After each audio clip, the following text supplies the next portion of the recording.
Good morning प्यारे बच्चों। शिक्षा निर्देशालय दिल्ली सरकार हिंदी कार्य पत्रिका दिनांक 1 फरवरी की आज की वर्कशीट है बेटा ये। और ये वर्कशीट नंबर है 158 पाठ्यपुस्तक रिमझिम से ली गई है। कक्षा तीसरी की है। जब मुझे सांप ने काटा, शिक्षक का नाम और यहाँ स्टूडेंट आप अपना नाम लिखें। पुनरावृत्ति कार्य पत्रिका। ठीक है बेटा। नमस्ते प्यारे बच्चों। आपने पाठ जब मुझे सांप ने काटा ध्यानपूर्वक पढ़ा होगा और यह भी जाना होगा कि कैसे झाड़ फूक वाले बूढ़े आदमी ने सारे गांव के सामने बालक की जान बचाने का झूठा नाटक किया। चलिए अब देखते हैं कि हमने पाठ में से क्या क्या सीखा। आइए देखें क्या सीखा। पहला प्रश्न क्या है बच्चों?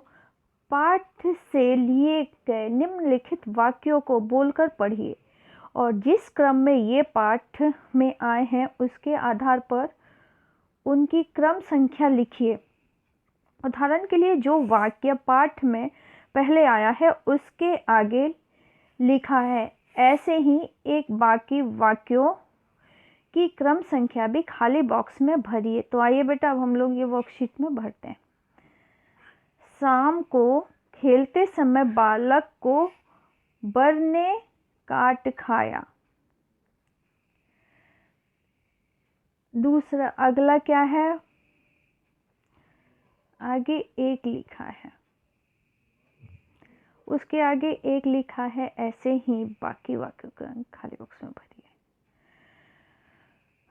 तो देखो बेटा आपको इसके आगे आपको क्रम बनना है। पहला क्या है? पहला सेंटेंस क्या है? बालक जब खेलते हुए अहाते में एक छोटा सा सांप रेंगते हुए देखा। ठीक है, जब उसने देखा तो क्या हो गया? शाम को क्या हुआ? शाम को दूसरा नंबर पे आ जाएगा। शाम को खेलते समय बालक को बर ने काट लिया। ठीक है, लेकिन बालक ने किसको देखा था? सांप को रेंगते हुए देखा था। ठीक है, दूसरे नंबर पे क्या होगा? सांप का नाम सुनकर उसकी नानी जो है वो जोर जोर से चिल्लाने लगी। तीसरे नंबर पर शाम को बच्चे को बर ने काट लिया। ठीक है बेटा। अब चौथे नंबर पे आया, नाना नानी ने समझा कि उसे सांप ने काटा। वो तुरंत उसे कहाँ लेके गए? चौथे नंबर झाड़ फूक वाले के पास। ठीक है, इस पर पांचवा नंबर क्या आ गया?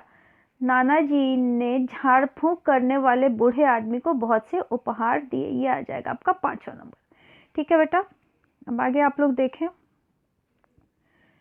कि नीचे लिखे वाक्यों को बोलकर पढ़िए। यदि विराम चिन्ह सही जगह लगे तो वाक्य के आगे खाली स्थान पर सही का निशान लगाइए, अन्यथा गलत लगे तो गलत का निशान लगाइए। क्या है बेटा आपका कि केचुआ, गिरगिट और सांप रेंगने वाले जीव हैं। बिल्कुल सही। ठीक है, ये रेंगने वाले जीव हैं।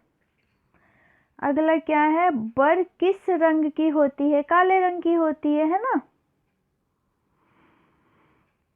या पीले रंग की होती है? मेरे नाना नानी मुझे प्यार करते हैं। बिल्कुल सही। अगला क्या है? हाय, ये क्या हो गया?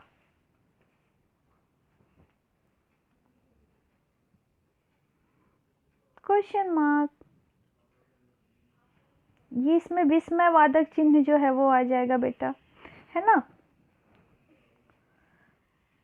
सॉरी मेरे प्यारे बच्चों, मैं आपसे माफ़ी चाहूँगी कि आप क्या करेंगे, आपको निशान लगाने हैं।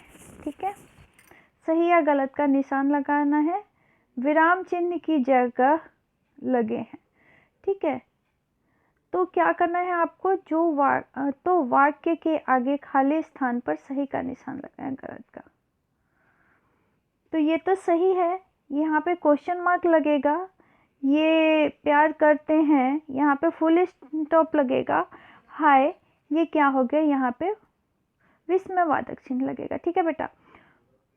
अब पाठ में आए कोई 3 वाक्य खोज कर लिखिए जिनमें कोई क्रिया हो रही हो। सांप अहाते में रेंग रहा था।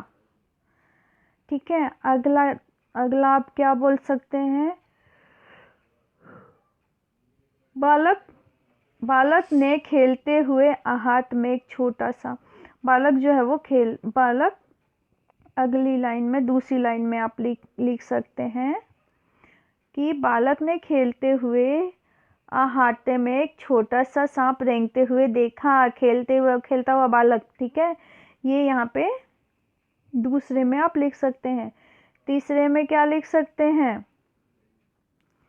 कि नानी डर गई और जोर जोर से चिल्लाने लगी। ठीक है, तीसरे में आप ये लिख सकते हैं, ये भी क्रिया हो रही है। ठीक है बेटा, आगे देखो आपका क्या लिखा है। आगे नीचे दिए गए शब्द जाल में से रेंगने वाले जानवर के नाम खोजिए और रोचक तथ्यों को बोलकर पढ़िए। रेंगने वाले जानवर इसमें कौन कौन से हैं बच्चों? एक तो है आपका केचुआ। ठीक है बेटा, क्या है? केचुआ है। पहला आ गया आपका केचुआ है। ठीक है, ये देखो, ये आपका गिरगिट है। ठीक है, अगला ये देखो, मगरमच्छ भी रेंगने वाला ही है। ठीक है, उसके बाद और कौन कौन से दिख रहे हैं आपको रेंगने वाले? ये देखो, सांप भी रेंगने वाला है। ठीक है, अगला देखें।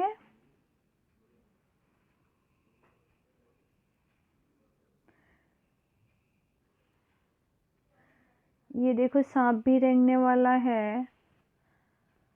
अगला है छिपकली भी रेंगने वाली है ना?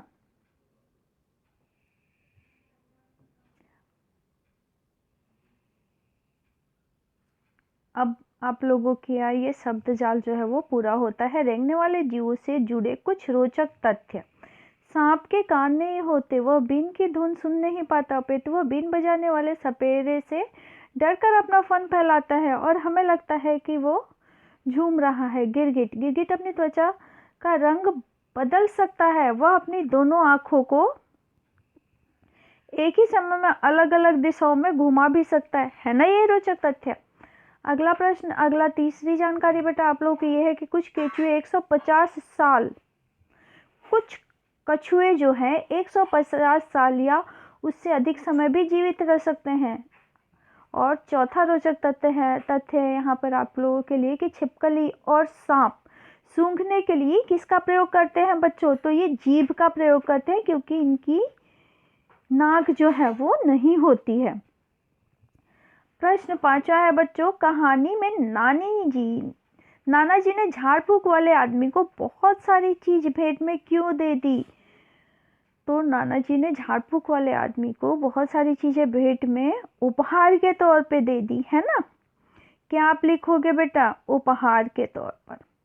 ठीक है, इसी के साथ आपकी वर्कशीट कंप्लीट होती है। Thanks for